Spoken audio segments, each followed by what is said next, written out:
오늘은 사순절 셋째 주일 성서정과 본문 중에 하나인 누가복음 13장 1절에서 9절의 말씀을 통해서 회개의 이유라는 제목으로 하나님의 은혜를 나누도록 하겠습니다.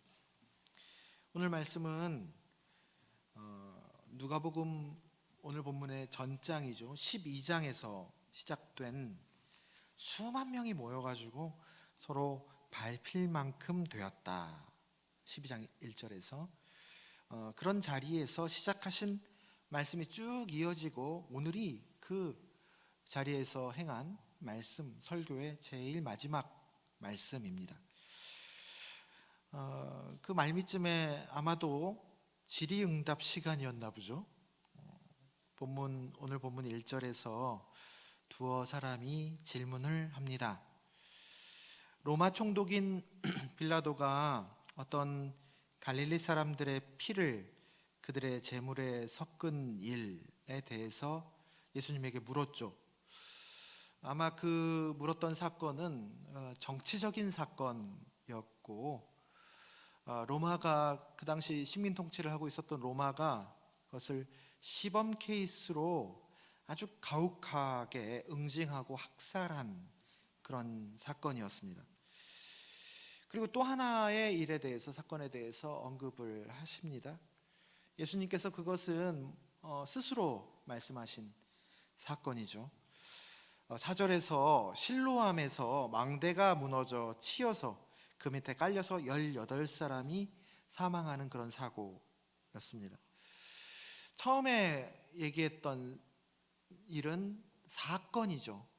그리고 뒤에 예수님이 말씀하신 일은 사고입니다. 하나는 어떤 이유가 있었던 사건이고 하나는 불의의 사고죠. 그 당시 사람들은 이런 사건과 사고에 대해서 비슷한 생각을 하고 있었나 봅니다. 어쨌든 뭐 사건이든 사고든 불행한 일이잖아요. 많은 사람들이 죽고. 근데 이런 재앙을 그 당시 사람들은 그 사람의 죄 때문에 일어난 일이라고 생각했었습니다. 요한복음 9장에서 날 때부터 맹인인 사람에 대해서 사람들은, 심지어 예수님을 쫓아다니는 제자들조차도 그를 보면서 예수님에게 하신 첫 질문이 뭐였냐면 저 사람이 맹인된 게 누구의 죄 때문입니까? 자신의 죄 때문입니까? 아니면 부모의 죄 때문입니까?를 물어봅니다. 그러니까 죄 때문이긴 한데 그걸 딱 전제를 해놓은 거예요. 근데 누구의 죄일까요?를 궁금해서 예수님에게 물어본 거죠. 이에 대해 요한복음에서 예수님은 뭐라고 말씀하십니까? 그건 누구의 죄 때문에도 아니고 하나님께서 하시는 일이다 라고 대답하십니다. 오늘 본문에서도 이 두 사건과 사고에 대한 사람들의 그 관성적인 그 생각에 예수님께서 동일하게 대답하십니다. 2절과 4절, 그런 불행한 일을 당한 사람들이 첫 번째 사건에는 다른 갈릴리에서 일어났으니까 다른 갈릴리 사람들, 또 두 번째 사건은 그 예루살렘 근처 실로암에서 일어났으니까 예루살렘들보다 죄가 더 있어서 그런 일을 그들이 당한 줄 아느냐. 그리고 3절과 6절에서 동일한 말씀을 하십니다. 아니라 너희도 만일 회개하지 아니하면 다 이와 같이 망하리라. 이게 예수님이 정작 하시고 싶은 핵심 메시지입니다. 사람들은 이것이 누구 때문이냐를 제일 많이 따집니다. 탓이죠. 과거 일어난 일에 대한 평가입니다. 그리고 그것을 가지고 의인이냐 죄인이냐를 구분합니다. 그런 의미에서 바리새인들은 자신들을 의인으로 여겼죠. 또 자신뿐만 아니라 남들도 그렇게 여겼습니다. 아이고, 한 일이 있는데, 자타가 그러했죠. 해왔던 게 많거든요. 그래서 누가복음 18장에서 스스로 자기를 의롭다 하고 다른 사람을 멸시하는 자, 그 바리새인들에게 예수님이 비유 하나를 말씀하시죠. 그 바리새인은 따로 서서 기도를 하는데, 하나님이여, 나는 다른 사람들 곧 토색과 불의와 간음을 하는 자들과 같지 아니하고 일해에 2번씩 금식하고 소득의 11조를 드립니다 라고 하나님 앞에 딱 꼿꼿이 서서 기도를 드립니다.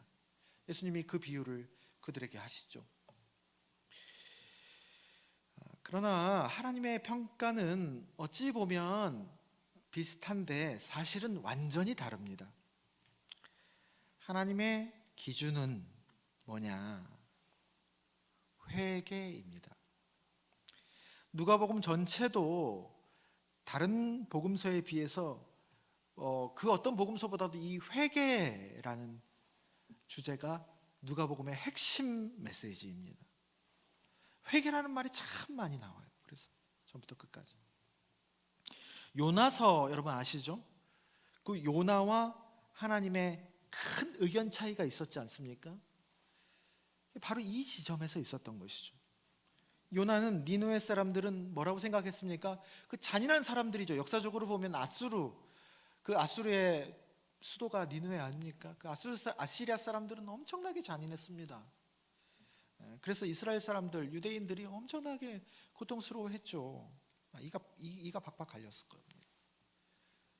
악인 중에 악인이죠. 그래서 걔네들은 망해야 마땅한 사람들이라고 생각했습니다. 그런데 하나님이, 우리 편 하나님이 말이죠, 그들에게 가서 심판을 전하고 회개를 요청하라 라고 요나에게 시키거든요. 그거부터 못마땅한 거예요. 얘네들이 아니 심판을 걸고 전해야 돼, 회개를 요청해야 돼? 그게 필요한가? 그냥 심판해버리면 되지? 그래도 요나는 어떻게 하죠. 도망가려다가 니네 얼마나 하기 싫었으면 반대로 도망갔을까. 그래도 어떻게 해가지고 거기 가서 3일 충분히 선포해야 될 걸 하루 만에 그냥 날림으로 건성으로 해버립니다. 하기 싫어서. 근데요, 그 건성인 요청에도 니느웨 백성들이 진짜로 그 기회 때 회개를 해버린 거예요. 그래서 하나님이 그 니느웨 사람들에 대한 심판을 없었던 일로 하게 됩니다. 거기서 요나가 확 돌아버린 거예요. 요나서를 읽어보면 나중에 그 일을 하시고 난 다음에 하나님이 이게 확 뚜껑이 열려가지고 하나님 앞에 이게 지금 간이 배 밖으로 나온 건지 하나님한테 막가자는 식으로 막 얘기를 합니다. 막 화를 내고요. 나중에 막 비아냥거려요. 아이고, 하나님은 참 선하시고 인자하신 분이시네. 그래서 그 사람들을 그렇게 하셔. 아이고, 참 대단하신 분이야. 이런 얘기를 막 해댑니다. 얘네들이 지금까지 해온 게 있는데 이게 말이 되느냐? 우리 이스라엘이 선민이고 의인이고 하나님께 기도를 하면 우리가 한 번이라도 더 하고, 말씀을 지켰으면 우리가 더 지켰고, 또 제물을 드렸으면 우리가 더 드렸는데 얘네들이 그깟 회개 한 번 했다고 용서를 홀라당 해줘 지금까지 한 일이 있는데. 그래서 그때부터 삐뚤어진 거죠. 하나님과 요나, 오늘 본문에서 주님과 바리새인, 또 이스라엘 전체 백성들이라고도 볼 수 있습니다. 그런 큰 관점의 차이가 있는 거죠. 우리와 하나님과의 관점의 차이라고도 볼 수 있습니다. 죄인과 의인을 과거로 평가하는 게 우리의 인지상정이라면 하나님은 뭐가 기준이냐? 회개가 기준입니다. 회개는 여러분 과거를 소재로 쓰지만 기준은 어디예요? 지금 여기예요. 지금 여기에서 회개를 하느냐 마느냐의 문제입니다. 지금 여기이고 그것이 어디로 열려 있는 거예요? 미래로 열려 있는 거예요. 회개하면 미래는 열리는 겁니다. 완전히 다른 거예요. 시점이. 오늘 본문에서도 걔네들이 그런 일을 당한 게 여러분 뭐 때문입니까? 사람들이 뭐 때문이라고 생각을 했죠? 과거에 대한 심판입니다. 그들이 과거에 그런 일을 했기 때문에 당연히 그들에게 심판이 임했을 것이다 라고 그냥 관성적으로 생각을 하는 거죠. 소위 말하면 인과응보입니다. 그러나 예수님의 기준은 회개의 유무입니다. 명확하게 말씀하시죠. 회개다, 아니다, 회개다. 회개가 그 기준입니다. 그리고 그 맥락에서 이어져서 6절에 예수님의 비유가 나옵니다. 한 사람이 포도원 무화과 나무에서 열매를 구합니다. 무화과 나무는 어떤 나무보다도 열매를 위해서 존재하는, 그래서 열매 때문에 심는 그런 나무죠. 꽃이고 뭐고 볼 것도 없습니다. 그래서 이름이 무화과입니다. 뭐 찾아보니까 무화과라서 아무리 이름이 그래도 꽃이 없지는 않다고 그래요. 그런데 속에 숨어서 안 보인다고 합니다. 꽃이 떨어져 열매를 맺는데 꽃이 있는데, 그러니까 볼품 없는 나무예요. 꽃은 볼 것도 없어요. 열매 하나 봐가지고 있는 나무입니다. 근데 그 나무가 열매를 못 맺어. 그것도 3년씩이나. 가능성이 없는 거죠. 쓸모없는 무화과입니다. 그래서 7절에서도 그런 말을 하죠. 주인이 어찌 땅만 버리게 하겠느냐 라고 주인이 말합니다. 그러니까 우리말로 하면은 밥만 축내는, 자리만 차지하고 있는 식충이 같은 존재이죠. 그래서 잘라버려도 아무도 뭐라고 하지 않는 그런 존재입니다. 찍어버려라 라는 요구에 포도원 치기가 말합니다. 8절이죠. 8절 다 함께 한번 읽어볼까요? 여러분 성경을 찾아도 되고 성서전과 본문이 주보 안에 껴있죠. 그걸 읽으셔도 됩니다. 복음서 누가복음 13장 8절입니다. 함께 있습니다. 주인이여 금년에도 그대로 두소서. 내가 두릅하고 거름을 주리니 이후에 만일 열매가 열면 좋거니와 그렇지 않으면 찍어버리소서 하였다 하시니라. 주인이여 금년에도 그대로 두소서. 내가 두릅하고 거름을 주리니 이후에 만일 열매가 열면 좋거니와 그렇지 않으면 찍어버리소서 말합니다. 1년만 더 두시죠. 기다려주시면 안 되겠습니까? 그때 찍어버려도 되지 않습니까? 라는 간곡한 청원이죠. 그리고 이야기는 끝납니다. 예수님은 1절에서 5절까지의 말씀에서 회개를 기준으로 그 사건과 사고, 또 사람, 그 세상의 온갖 현상들을 바라볼 것을 말하고, 이 무화과나무의 비유로서 그 회개가 무엇인지를 더 깊이 들어가서 말씀해주고 있는 것입니다. 우리는 하나님의 심판을 믿죠. 여러분 하나님의 심판을 믿습니까? 심판의 하나님이십니다. 추상 같은 것이죠. 정의의 하나님입니다. 그러나 여러분 그것만 알면 안 되는 거예요. 그 심판을 항상 하나님의 자비가 넉넉히 덮습니다. 그렇다고 심판이 없어지는 건 아니에요. 그러나 그 위를 하나님의 자비가 넉넉히 덮는 거예요. 그 심판 위에 하나님의 자비가 놓인다는 사실을 꼭 기억해야 합니다. 우리는 어쩌면 그 심판의 하나님보다 더 심판의 메커니즘에 익숙합니다. 그럴 만한 이유가 있어서 벌 받겠지. 반대로 결과가 좋으면 뭔가 잘했기 때문에 그랬겠지. 인과응보죠. 신상필벌입니다. 권선징악이죠. 이 관점이 구약을 통과하는 하나님의 기준이 맞습니다. 그러나 구약에서도 사실은 그런 것처럼 보이지만 그 밑에 흐르는, 또 예수님으로 드러나신 신약의 시대에 하나님은 더 표면으로 드러내시죠. 구약에서는 가끔씩 드러내십니다. 가끔씩. 위에는 정의의 하나님이 많이 나와 있다가 밑에는 하나님이 가끔씩 드러내세요. 내가 이 동물들도 아끼지 않은 게 합당하지 아니하냐 라고 요나에게 말씀하시죠. 나는 자비를 원한다, 인애를 원한다 라고 말씀하십니다. 근데 예수님을 통해서 하나님의 모습을 보여주죠. 그 예수님으로 드러나신 신약시대의 하나님은 더 드러내놓고 그 깊은 속마음, 더 깊은 기준을 말씀하십니다. 자비입니다. 인자와 사랑입니다. 그게 여러분 회개로 나타나는 거예요. 그게 회개는 가능성을 말합니다. 여지를 남겨두는 거예요. 지금과 미래를 향해져 있는 겁니다. 그렇다고 과거의 일, 그게 잘했고 잘못한 것이 아무것도 아니라는 것이 아닙니다.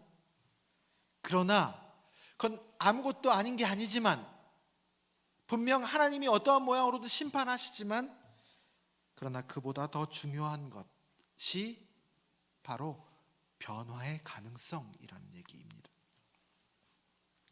이게 우리 세상과 사람을 보는 하나님의 관점, 또 그리스도의 시선, 또 우리 그리스도인들의 마인드여야 하는 것이죠.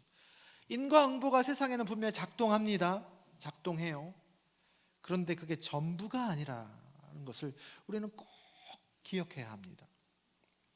그곳으로 설명할 수 없는 부분이 분명 있고, 아니 훨씬 더 많이 있습니다. 인과응보, 그 세상의 지혜로 상징되는 누구죠? 성경에는 이 사람도 사람 많이 나오는데, 그래도 대표적인, 이게 두 개가 딱 충돌하는, 책 전체에 충돌하는 성경이 있습니다. 욥기죠. 욥기는 그래서 굉장히 깊은 책이죠. 66권 책 중에 욥의 세 친구가 욥을 상징하는 거예요. 인과응보, 세상에서 당연히 생각하는 것들, 그 세상의 지혜의 상징들이죠. 그런데 그 욥의 세 친구가 욥에게 일어난 이유 없는 고난에 대해서 진단도 처방도 다 보세요. 다 헛다리 긁는 얘기만 했던 그런 이유가 세상이 이 인과응보의 걸로 돌아가지 않는다는 겁니다. 그 이상의 것들이 훨씬 많다는 거예요. 회개는 그래서 반성과 다릅니다. 회개는 우리에게 주어진 죄를 씻는 권리가 아닙니다. 회개는 은총이고 선물이에요. 그러니까 회개했으니까 하나님은 이제 당신 나는 회개했으니까 나 이제 끝났어, 하나님 용서해 주셔야지 라고 요구할 게 아니라는 겁니다. 회개도요, 내가 잘나가지고 마음이 내가 다른 사람들보다 나는 마음이 말랑말랑해서 나는 회개하는 거다, 그게 아니란 얘기예요. 회개가 가능한 것은 그래서 내가 회개할 만해서 내 마음이 말랑말랑해서 하는 게 아니라, 회개가 가능한 것은 무엇 때문입니까? 하나님의 너그러우심 때문입니다.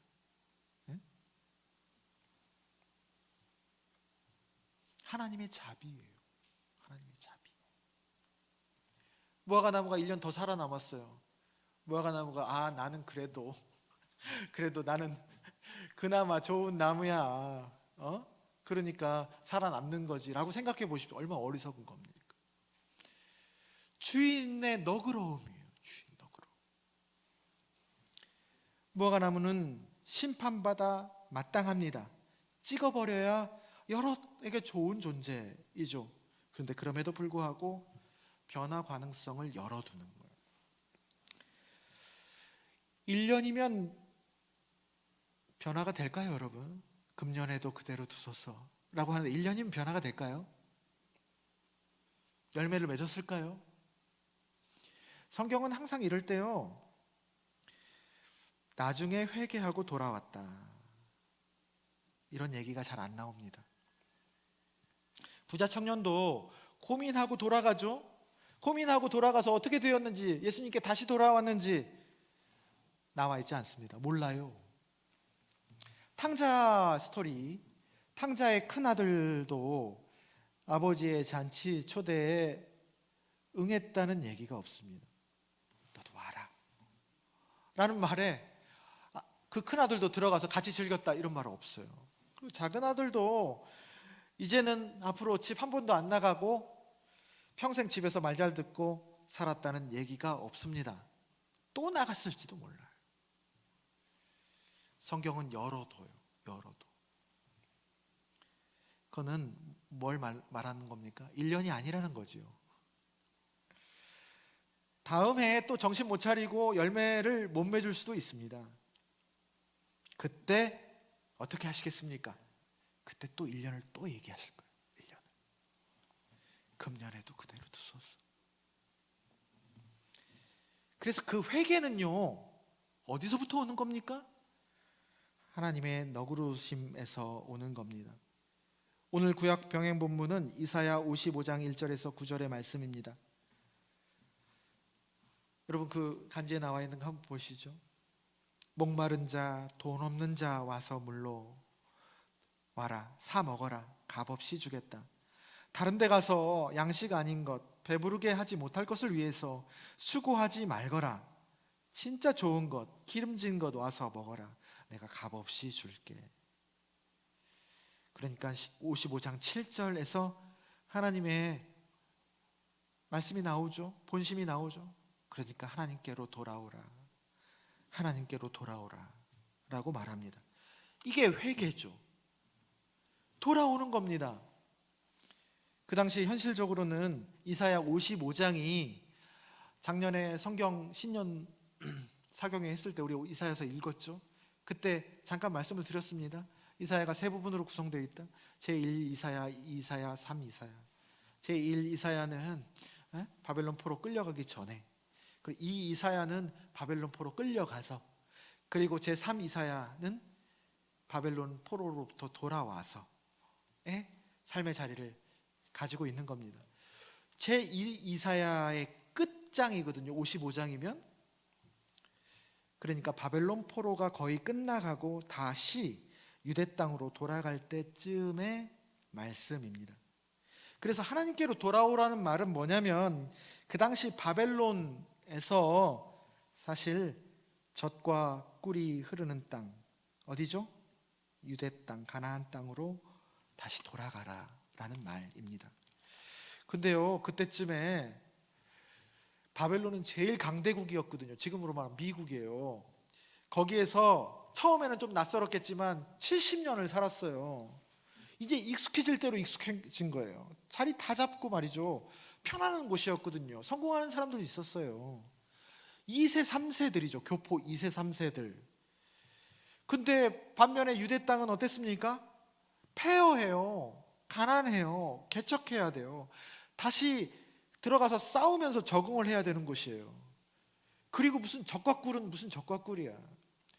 지금도 가보시면 알겠지만은 척박하기 이를 데 없는 땅이 그 이스라엘 땅입니다. 근데 왜 하나님은 젖과 꿀이라고 말씀하셨을까요? 여러분, 젖과 꿀이 뭡니까?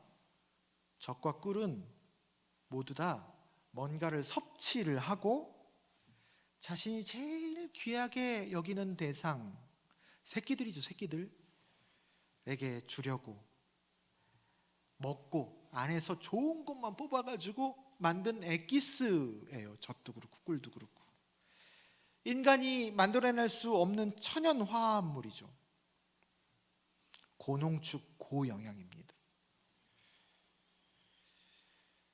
그래서 너희들이 돌아가면, 사람이 만들어낼 수 있는 것은 비록 부족하고 척박할 수 있겠지만 젖과 꿀, 그 사랑이 뚝뚝 떨어진 하나님의 귀한 것들은 풍성한 그런 자리가 될 것이다. 값이 없다는 것이 여러분, 형편이 없어서 그런 게 아니고 반대로 값으로 따질 수 없는 귀한 것이란 얘기죠. 그거 주겠다라는 얘기입니다. 그것이 풍성한 길로 돌아오라. 그가 너그럽게 용서하시리라 말씀하십니다. 돌아오면 너희들 생각과 차원이 다른 드높은 하나님의 생각과 길이 맞다는 것을 알게 될 것이다. 55장 8절 9절에서 말씀하고 있습니다. 그래서 여러분, 신앙은 보상과 벌 그 이상입니다. 잘하고 잘못하고 그 이상이란 말이에요. 사랑과 자비로 구원이 선물되는 겁니다. 사랑하는 다진동산교회 성도 여러분, 회개의 헬라어가 메타노이아입니다. 메타, 넘어서 아는 거예요. 넘어서 있는 것을 보는 겁니다. 죽음이라는 운명, 또 그 죽음이라는 심판은 누구에게나 임했으나 그것으로 끝나지 않는다. 그 너머에 우리가 도저히 만들어낼 수 있는 뜻밖의 은혜가 있다. 더 크고 너그러운 무언가가 있다. 죽음 너머에 신비가 있다. 그게 유월의 은혜, 파스카의 신비, 십자가와 부활의 도입니다. 그래서 회개는 뭘 하는 게 아니에요, 여러분. 회개를 한다, 우리가 말은 그렇게 하지만 뭘 하는 게 아니란 말입니다. 하나님의 자비에 더 파고드는 거예요. 문설주와 임방에 어린 양의 피를 바르는 그 단순한 그게 뭐겠어요. 그걸로 하나님의 자비에 더 파고드는 것을 우리가 표현할 뿐입니다. 그 회개를 그래서 앤소니 드멜로라는 오늘 영성의 향기에도 소개한 그 작가는 행복을 찾는 방향을 바꿔라 라고 말합니다. 회개가 바로 그것이다. 회개하고 복음을 믿으라 라고 예수님의 공생의 첫 선언이자 초대이죠. 복음이 뭡니까? 다름 아닌 행복한 삶으로의 초대입니다. 서두에 말씀드렸던 누가복음 18장 바리새인과 세리의 기도에서 이전의 결과로 스스로를 의롭다 여겼던 그 바리새인의 기도가 아니고 멀찌감치 서서 쭈뼛쭈뼛 지은 죄가 많으니까 나는 죄인입니다. 나를 불쌍히 여기소서. 그렇게 주님의 자비를 간절히 구할 수밖에 없었던 세리를, 그 두 사람을 놓고 주님 뭐라고 말씀하십니까? 저 바리새인이 아니고 이 사람 세리가 의롭다라고 말씀합니다. 그 엄청나게 부대낀, 엄청나게 혁명적인 기준이에요. 그게 성경의 기준이고 그리스도교의 관점입니다. 서신서 병행본문 고린도전서 10장 1절 이하에서도 그 추악하고 형편없었던 곳인 고린도라는 도시에 은혜로 교회가 세워졌더니, 한 교회가 세워지고 한 15년쯤 지나니까 그동안 하나님이 참 선물을 많이 줘서 은사와 능력을 아주 풍성히 갖고 있거든, 고린도 교회가. 그런데 그게 마치 자기 것인 양, 네가 잘났네, 내가 더 의롭네, 내 은사가 더 훌륭하네 라고 하면서 이제는 말이 아니게 된 그런 교회에게 사도 바울은 뭐라고 얘기합니까? 선줄로 생각하는 자는 넘어질까 조심하라 말씀합니다. 늘 앞길은 여지가 있는 거예요. 높아졌다가도 낮아지고 낮아졌다가도 높아질 수 있다는 겁니다. 하나님의 너그러우신 신비에 대한 여지를 우리는 늘 겸손하게 남겨놓는 것이죠. 그게 또한 우리가 지금 끝까지 왔어도 살만한 이유가 되기도 합니다. 지금 사순절을 지나고 있습니다. 고난과 죽음을 묵상하는 시기이죠. 그리고 이 사순절의 시기에 우리는 이 나라 이 공동체에 전례 없는 혼란을 경험하고 있습니다. 그리고 여기저기서 참 엎친데 뭐 이게 더 덮쳤는지 모르겠는데 일단 삶이 참 퍽퍽해지고 힘들어한다는 것을 여러분 피부로 느낄 수 있을 거예요. 다 힘들어하십니다. 이때 우리 그리스도인들은 어떻게 살아가야 하는가? 과거에 대한 심판, 그래서 철저하게 정의를 세우는 그 열망, 아주 고귀한 열망입니다. 그러나 그것으로 끝나면 안 됩니다. 그 위에 항상 미래를 향한 변화의 가능성, 겉으로 보이는 것 너머에 우리가 모르는 부분에 대한 믿음과 신뢰, 그리고 그것을 넉넉히 품고 이끌어 가시는 하나님이 그 모든 것을 합력하여 선을 이루신다는 것을 절대 잃어버리지 않고 부활을 준비하고 맞이하는 이 사순절의 시간이 되기를 주님의 이름으로 축원합니다.